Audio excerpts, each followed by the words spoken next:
Jadi mereka itu ya percaya aja dan masuklah ke truk tertutup itu. Dan truk yang mereka masuki itu telah dimodifikasi, diatur, telah diubah menjadi ruangan gas. Misteri, sejarah, mitologi, Peristiwa horor. Assalamualaikum warahmatullahi wabarakatuh. Hai, ketemu lagi nih dengan channel aku. Terima kasih ya kalian sudah klik video ini. Semoga di awal tahun 2026 ini kalian semua sehat walafiat ya. Teman-teman, di video kali ini aku akan membahas peristiwa kelam yang terjadi di Desa Ledes, Republik Ceko, yang menjadi tragedi yang sangat mengerikan pada saat itu, yaitu pembalasan disertai pembantaian terhadap masyarakat sipil. Dan itu terjadi selama Perang Dunia II. Semuanya itu pun dilakukan oleh kelompok Nazi, menjadi peristiwa gelap, sehingga dikenang sepanjang sejarah dari masa ke masa. Nah, kalian penasaran dengan ceritanya? Simak cerita aku sampai habis ya.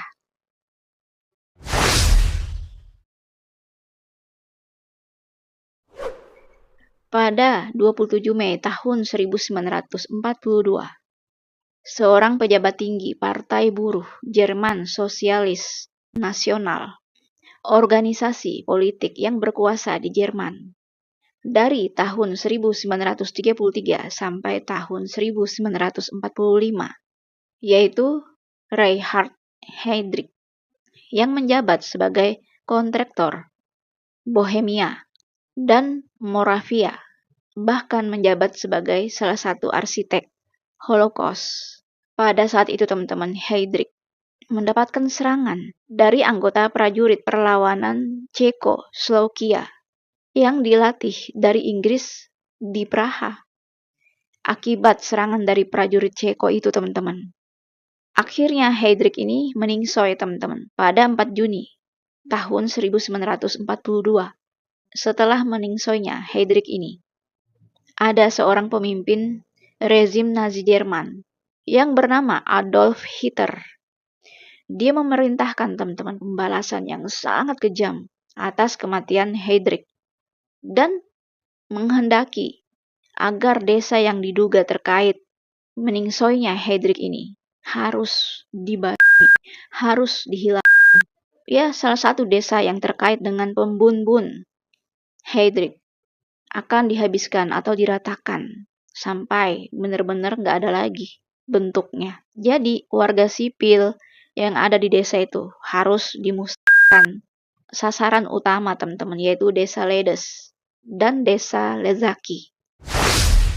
Pada pagi hari, pada tanggal 10 Juni tahun 1942, setelah 1 minggu kematian Heydrich teman-teman, pasukan atau anggota Nazi melakukan penyerangan pada Desa Ledes. Ya, mereka menyerbu desa itu. Desa itu dibakar, dibom. Ya, pokoknya dibabat habis dengan ratusan penduduk atau warga sipil yang tinggal di Desa Ledes itu. Mereka dihabiskan total. Pada saat itu teman-teman, warga lokal pun dibun-bun dan ada juga warga yang masih hidup dikirim ke kamp konsentrasi. Seluruh penduduk desa teman-teman dikumpulkan secara paksa. Ya, di suatu lahan yang terbuka atau suatu lapangan yang begitu luas di Desa Ledes. Seluruh laki-laki dewasa, jumlahnya sekitar 173 orang. Dan didor masing-masing. Ya, mereka pun langsung meningsoy di tempat. Tanpa ada seperti para kelompok Nazi ini bertanya apakah kamu pelakunya atau apa, mereka tuh enggak, langsung aja gitu mengeksekusi mereka. Kalau perempuan dan anak-anak dipisahkan dari ibunya. Dan ada sekitar 190 perempuan teman-teman diangkut dan dibawa ke kamp konsentrasi. Bahkan ada sebagian dari mereka itu sudah meningsoy. Ya, meningsoynya itu karena ketakutan, karena shock gitu kan. Bahkan langsung karena kumat penyakit mereka. Jadi mereka itu langsung meningsoy di tempat. Bahkan ada juga yang meningsoy saat sudah di kamp konsentrasi. Selain itu teman-teman, ada sekitar 89 atau 90-an lah anak yang dikumpulkan juga.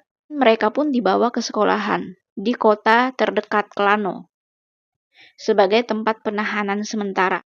Jadi mereka itu anak perempuan remaja, anak-anak, dan perempuan yang masih hidup. Mereka itu ditampung sementara di sekolahan itu teman-teman. Ada 88 anak yang mereka temukan. Mereka itu kumpulkan tuh anak-anak itu. Kelompok Nazi ini teman-teman melakukan penilaian rasial yang dinilai cocok dan memiliki ciri fisik Arya. Ya, untuk Jermanisasi. Dan ada sekitar 6 atau 9 orang anak yang sudah dinilai secara rasial ya, yang mereka memiliki ciri fisik yang cocok seperti Arya. Sehingga 6 atau 9 anak itu diadopsi, teman-teman. Ya, diadopsi oleh orang-orang Jerman. Sedangkan sisanya 82 anak yang nggak memiliki ciri-ciri Arya, mereka itu dibawa lagi. Mereka diangkut, mereka dibawa ke kamp adaptasi. Di antara mereka teman-teman, ada sekitar 42 anak perempuan dan 40 anak laki-laki. Mereka itu semuanya ditandai. Dan mereka pun dibawa ke kamp pembunuhan. Mereka itu dibun-bun teman-teman dengan gas beracun. Bahkan teman-teman, desa Ledes itu diratakan hingga tinggal tanah. Semua bangunan sekecil apapun dihancurkan dengan dinamit. Dan lebih-lebih lagi teman-teman, nama desa itu dihapus di peta Jerman pada saat itu. Saking begitu ingin dilenyapkannya desa itu. Pada tanggal 11 Juni sampai tanggal 24 Juni tahun 1942. Mereka yang hidup dan sudah ditandai, mereka itu diangkut ke Camp Kelmo. Ya, 82 anak itu yang akan dibun-bun, dipindahkan di beberapa tempat penahanan mereka sementara. Dan itu pun terdapat di sekitar Camp Ketmo. Bahkan termasuk di penjara di Lons, Polandia. Pada 24 Juni tahun 1942. 82 anak itu teman-teman, berkisaran 1 tahun sampai 15 tahun. Mereka itu dikumpulkan lagi dan dibawa pakai kereta api. Ya, kereta api yang tertutup menuju ke kamp eksterminasi Kelmo. Perjalanan pada saat itu teman-teman memakan waktu berjam-jam. Dan anak-anak pada saat itu sangat kelaparan. Mereka sengaja nggak diberikan makan, nggak diberikan minum. Bahkan ada yang sudah keringat dingin ya, sudah shock, bahkan trauma. Mereka itu nangis. Jadi anak-anak yang besar, sekitar 14 tahun gitu, mereka tuh menenangkan anak-anak yang lebih kecil. Ada yang menggendong, bahkan mereka itu semua berdoa agar mereka itu aman aja gitu loh. Nah, pada saat anak-anak itu sudah sampai di Camp Kelmo, mereka pun dibawa lagi teman-teman ke stasiun kereta api. Ya, kereta api itu menuju kompleks camp yang terletak di pabrik tekstil tua dan sebuah villa yang dimiliki oleh seorang bangsawan Polandia. Anak-anak itu teman-teman dibagi dari kelompok kecil dan ke-82 anak-anak itu diperintahkan untuk membuka pakaian mereka. Jadi nggak ada sehelai pakaian pun di badan mereka dengan alasan mereka itu ya kayak ditipu gitu, ya biar mereka tenang, nggak berpikir macam-macam. Mereka pun diberikan alasan agar mereka itu berenang di kolam renang. Mereka itu akan mandi sepuasnya. Jadi mereka ini anak-anak yang nggak tahu apa-apa. Mereka itu senang. Jadi mereka tuh membuka pakaian mereka dengan senang hati. Sampai-sampai mereka pun merasa lega. Padahal para kelompok Nazi ini membohongi anak itu agar mereka itu nggak histeris, nggak ketakutan, mereka tetap tenang. Padahal tujuannya bukan itu. Selain itu, mereka juga ditipu. Setelah mandi, mereka akan diperiksa kesehatan mereka. Dan anak-anak yang dirasa kayak ketakutan ya, mereka itu diberikan permen. Ya, untuk menenangkan mereka. Mereka itu sudah ditipu dari awal kalau mereka itu akan diberi kesenangan. Nah, setelah mereka sudah melucuti pakaian mereka masing-masing, mereka itu langsung tiba-tiba dipaksa masuk ke dalam truk ruangan yang tertutup. Ya, seperti truk yang box gitu loh.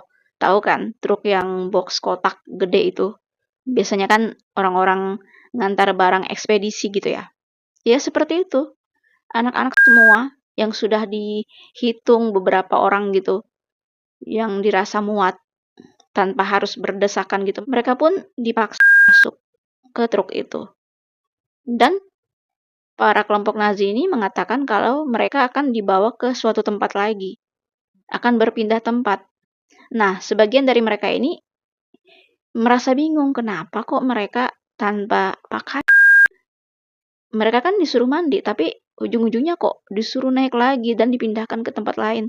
Tapi mereka ini berpikir positif kalau mereka akan ditempatkan ke kolam renang raksasa gitu. Jadi mereka ini juga ada yang berpikir kalau misalnya hanya untuk berenang, terus pakaian baju ganti mana gitu. Sampai mereka pun bertanya ke kelompok Nazi, tapi kelompok Nazi ini ngomong di sana akan dipakaikan pakaian baru seperti itu. Jadi mereka itu ya percaya aja dan masuklah ke truk tertutup itu. Dan truk yang mereka masuki itu telah dimodifikasi, diatur, telah diubah menjadi ruangan gas. Jadi truk itu teman-teman mempunyai sistem pipa yang menghubungkannya ke mesin pembangkit daya di bagian depan truk. Ketika semua anak-anak sudah berada di dalam, pintu pun ditutup teman-teman. Nggak ada juga kayak penerangan lampu gitu, jadi saat ditutup itu mereka kepanasan. Karena nggak ada juga yang namanya udara sekecil apapun. Nggak ada juga namanya cahaya, jadi mereka itu berpelukan di sana. Saking mereka itu takutnya. Di antara mereka pun teman-teman, ada yang memang histeris langsung karena mereka nggak mau ditutup gitu. Jadi anak-anak yang histeris ini ada yang dipukul, ada yang dipaksa, didorong masuk gitu, dimarahin gitu agar tetap masuk. Jadi mau nggak mau terpaksa masuk. Setelah mereka sudah masuk di dalam truk itu, mesin pun dinyalakan. Dan gas karbon dioksida, hasil samping dari bahan bakar mesin, dialirkan ke dalam ruangan yang ada anak-anak itu, ya, ke dalam ruangan atau ke dalam box truk itu teman-teman. Jadi setelah sudah dinyalakan mesinnya itu, gas itu keluar mengepul. Mereka semua langsung terdengar histeris, menangis. Mereka minta tolong dibukain tuh pintunya. Tapi nggak ada yang peduli. Tapi mereka semua kelompok Nazi tetap menunggu sampai suara anak-anak itu nggak terdengar lagi. Jadi pada saat itu teman-teman betul-betul sangat mengerikan. Anak begitu sangat histeris, mereka berteriak sekencang mungkin. Mereka mengalami sesak napas, mereka mengalami kesakitan sangat luar biasa, mengalami kegelisahan, kekhawatiran, ketakutan yang begitu sangat dahsyat. Sehingga menimbulkan kekacauan di dalamnya. Jadi nggak tahu keadaan mereka itu entah berpelukan, entah bagaimana gitu loh. Akhirnya, beberapa menit kemudian, yang tadinya itu terdengar suara histeris anak-anak itu. Jadi, udah kayak hening. Nggak ada lagi suara mereka. Sangat sunyi gitu loh. Seperti kayak seakan-akan mereka itu berhenti nangis, kayak sudah dikasih apa yang mereka inginkan gitu loh. Akhirnya teman-teman, anak-anak itu yang sudah masuk ke dalam truk itu, mereka pun meningsoy. Ya, karena menghirup oksigen itu akibat keracunan gas dan kekurangan oksigen. Jadi anak-anak lain yang masih diantrikan gitu teman-teman, mereka pun giliran masuk ke truk yang berbeda namun dimodifikasi serupa. Mereka pun mengalami hal yang sama. Mereka meningsoy. Jadi, ke-82 anak-anak itu meningsoy di dalam truk yang mengandung gas yang sudah disediakan. Dinyatakan teman-teman, proses kematian anak-anak yang sudah dikumpulkan itu memakan waktu sekitar 15 menit sampai 30 menit. Pada saat pelaksanaan pembunuhan anak-anak itu, para kelompok Nazi ini teman-teman gak ada yang menunjukkan rasa belas kasihan. Ya, gak ada rasa kayak kasihan sama anak-anak di desa Ledes itu. Dan korban lainnya juga gitu loh. Jadi kelompok Nazi ini kayak santai aja gitu loh. Dan menganggap itu hal biasa. Bahkan menurut kelompok Nazi itu, kalau anak-anak ini gak layak hidup gitu. Ya, menurut mereka tuh semua yang ada di desa itu, walaupun bayi 1 tahun atau berapa bulan, mereka itu layak metong. Dan mereka menggunakan kekerasan sebagai alat untuk mempertahankan kekuasaan mereka. Ya, serta memberikan peringatan bagi orang-orang yang memberontak. Namun, teman-teman, justru hal itu menimbulkan kemarahan internasional dan memperkuat tekad perlawanan terhadap kelompok atau rezim Nazi ini. Nah, truk yang ada anak-anak meningsoy, teman-teman. Kemudian, truk itu dibawa ke lokasi liang lahan massal yang sudah disediakan kelompok Nazi ini. Liang lahan itu, teman-teman, terdapat di hutan dekat camp itu juga. Jenazah anak-anak itu, teman-teman, dikeluarkan dan dikuburkan, dimasukkan bersama ke dalam liang lahat itu tanpa ada proses orang meningsoy pada umumnya. Jadi ya mereka itu ditumpuk begitu aja, langsung ditumpuk tanah untuk menghilangkan jejak kejahatan itu, teman-teman. Dari tahun 1943 sampai tahun 1944, kelompok Nazi ini membongkar liang lahat yang ada anak di dalamnya itu. Ya, mereka itu membongkarnya ulang gitu loh. Yang tadinya sudah terkubur dibuka lagi. Namun jenazah itu dibakar. Ya, dibakar di tungku pembakaran sementara. Dan setelah jenazah anak-anak itu menjadi abu, abunya itu disebarkan. Ya, bahkan ada juga yang memasukkan abu anak itu ke dalam tong. Dan abu yang ada di dalam tong itu dibuang ke sungai. Bahkan berpencar di tempat lain. Jadi abunya itu tersebar di mana-mana. Kelompok rezim Nazi ini melihat tindakan itu bukan sebagai kejahatan, melainkan sebagai bagian dari rencana mereka untuk membersihkan ras Arya dan menekan perlawanan. 1 tahun kemudian, teman-teman, pada tahun 1945 sampai tahun 1946, pada saat itu Jerman kalah perang. Kelompok rezim Nazi pun tumbang dan banyak pejabatnya diadili karena kejahatan pada Perang Dunia II dan kejahatan terhadap kemanusiaan. Walaupun pelaku yang nggak terkait dengan desa Ledes, mereka pun tetap dituntut secara langsung. Proses itu, teman-teman, menetapkan dasar hukum dan menuntut kelompok rezim Nazi secara keseluruhan. Beberapa terdakwa diadili, teman-teman, karena perintah pembalasan kolektif.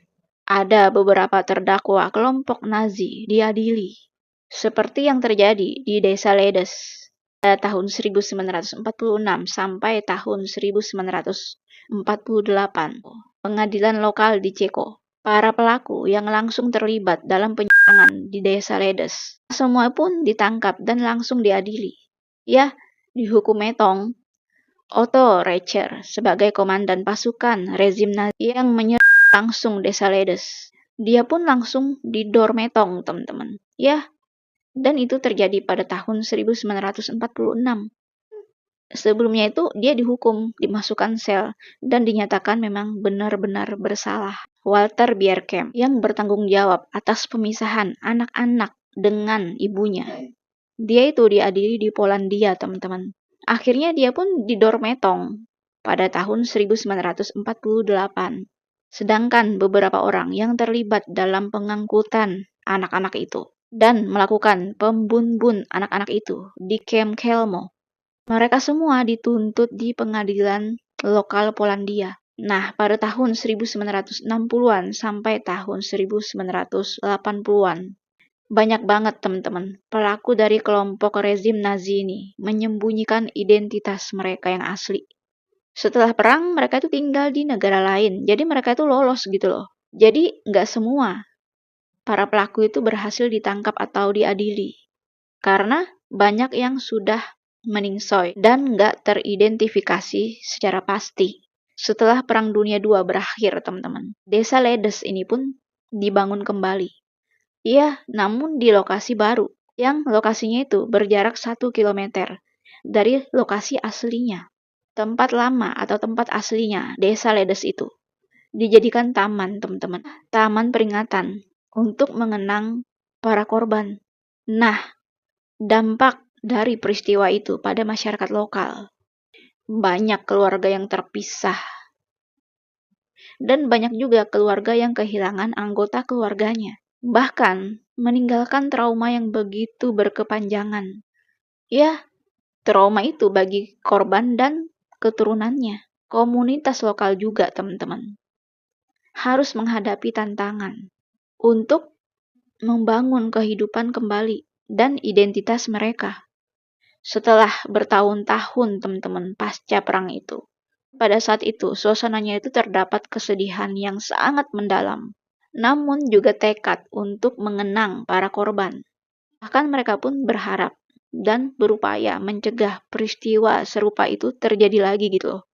Ya, peristiwa serupa nggak akan terulang lagi, cukup itu aja. Jadi, akhirnya mereka pun membangun desa baru, membuat harapan baru. Namun, ingatan tentang peristiwa tragedi itu tetap menjadi bagian penting identitas komunitas. Waktu pemulihan Desa Ledes, teman-teman, dimulai pada tahun 1947.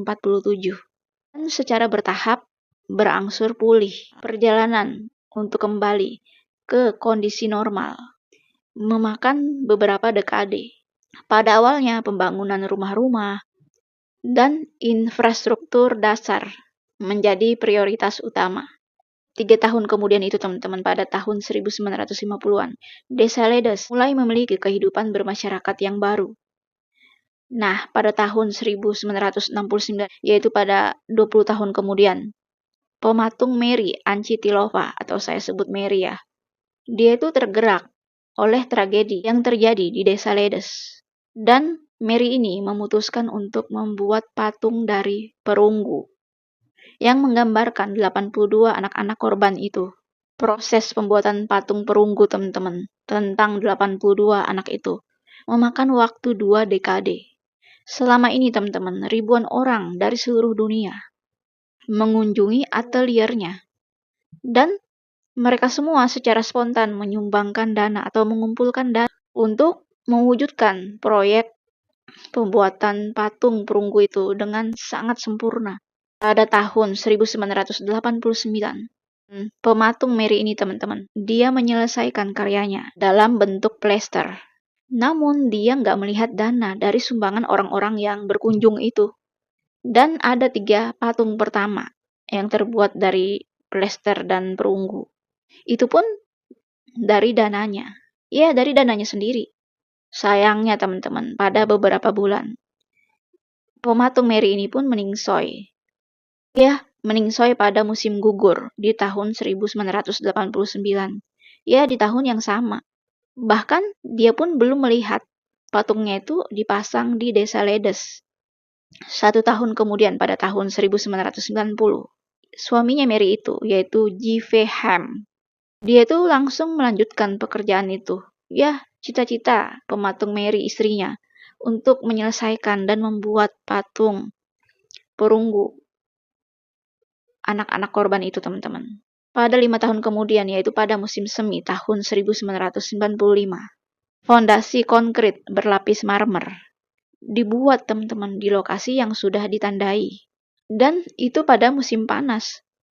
Jadi sudah ada sekitar 30 patung yang dibangun.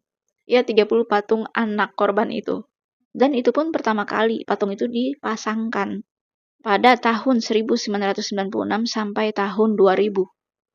Dan lebih banyak lagi patung dipasangkan secara bertahap sampai akhirnya menjadi patung perunggu 82 anak korban itu. Selain patung itu teman-teman, terdapat juga museum di Desa Ledes. Dan museum itu nggak jauh dari lokasi aslinya Desa Ledes itu. Jadi ada monumen perang, bahkan ada monumen patung 82 anak itu. Selain itu teman-teman, ada juga gereja Santa Maria dari Desa Ledes langsung, yang dibangun nggak jauh dari Desa Ledes aslinya. Dari Desa Ledes yang dibangun pada tahun 1963 sebagai bagian dari desa baru. Sampai saat ini teman-teman, Desa Ledes menjadi tempat bagian peringatan yang sangat bermakna. Ya, yang penuh makna. Dengan suasana yang merenungkan, namun juga penuh penghormatan. Banyak banget teman-teman wisatawan yang datang untuk belajar tentang sejarah dan mengenang para korban, serta menjadikannya simbol perlawanan terhadap kekerasan dan penghormatan terhadap nyawa yang hilang. Nah, nasib 6-9 anak yang sudah diadopsi orang Jerman, teman-teman. Anak-anak itu pun dikembalikan ke tempat asalnya masing-masing. Dan dari anak-anak itu, mereka sudah nggak mempunyai orang tua kan, atau keluarga. Jadi, mereka itu dikembalikan di Desa Ledes. Ya, mereka pun dirawat oleh orang-orang yang kehilangan anak, kehilangan saudara gitu loh. Mereka sama-sama saling merangkul. Nah, bagaimana teman-teman menurut kalian tentang kisah ini? Jika kalian memiliki cerita tambahan, kalian komen di bawah ya. Nah, sampai di sini dulu ceritanya. Sampai jumpa lagi dengan cerita menarik berikutnya. Dadah.